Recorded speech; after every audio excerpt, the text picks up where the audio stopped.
Hi, this is Dr. Ali Rezaie from MAST Program at Cedars-Sinai, and I'm presenting a study about the use of palatable elemental diet in irritable bowel syndrome.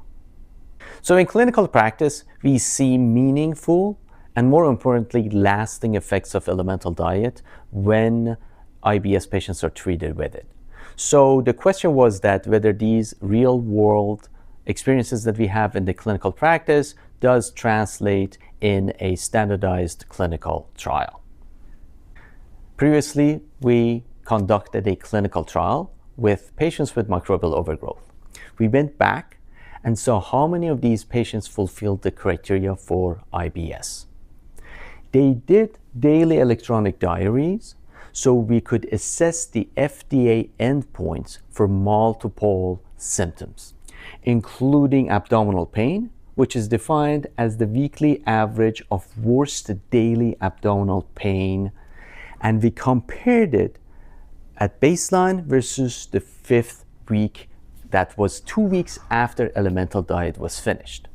We also assessed bloating, distension, and abdominal discomfort. So we had 22 IBS patients in this study with different types: IBS constipation, or IBS mix, or IBS diarrhea.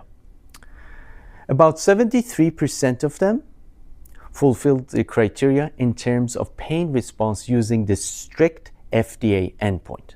And now, when it came to bloating, the response rate was 59%.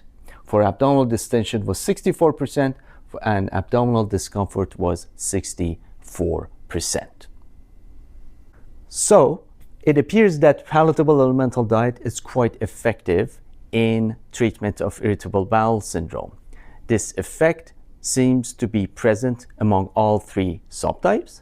Also, it is lasting, meaning that after elemental diet was stopped, even 2 weeks after that, when we assessed these symptoms, the effect was still there.